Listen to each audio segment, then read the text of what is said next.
Section 4. Longevity and Biological Aging. We're only recently understanding the length of the human lifespan because until the 20th century, most people didn't live very long past 65.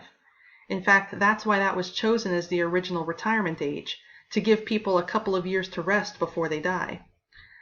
Although the lifespan, the maximum number of years an individual can live, is about 120 years old, the life expectancy is highly variable.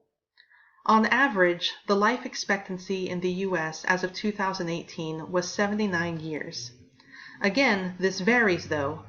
Women have higher life expectancy than men, and life expectancy also varies among ethnic groups and across countries because of differences in health conditions and medical care through the lifespan.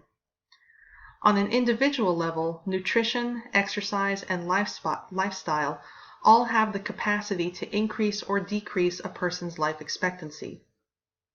Centenarians, people who live to be 100, tend to show better coping and adjustment skills than people who die earlier. Susceptibility genes and longevity genes may play a role, as they may affect vulnerability to disease or acceleration of aging. Family history, health, education, personality, and lifestyle also influence life expectancy. So again, we seem to be looking at an epigenetic approach with gene by environment interactions. Lifespan experts argue that from the moment we are born, we begin to age. But why do we age? A lot of people have a lot of different ideas about that, and a number of biological theories have been proposed. For the sake of time and your sanity, I won't go through all of these, and I don't expect you to memorize all of these, but a lot of them involve the accumulation of damage or decay at the cellular level, such as free radicals damaging DNA or the decay of the mitochondria. One theory that I find particularly interesting is the cellular clock theory. Basically, our cells are constantly replacing themselves.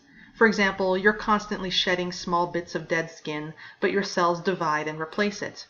Every organ in your body is doing the same thing. However, cells can only divide a maximum of about 75 to 80 times over the course of your life, and eventually it stops being able to divide. The reason why 70 to 80 times has to do with telomeres. Telomeres are DNA sequences that cap chromosomes. Each time a cell divides, the telomeres get shorter. Some people have longer telomeres and some people have shorter telomeres.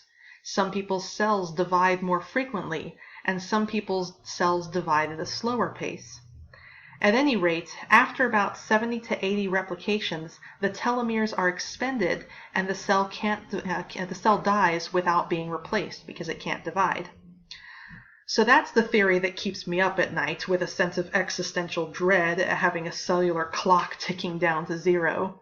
If you want to feel better, go to the free radical theory and start eating more whole foods. So to review, we've discussed major changes in the body through the lifespan, described how the brain changes through the lifespan, summarized how sleep patterns change as people develop, and explained some about longevity and some of the biological aspects of aging.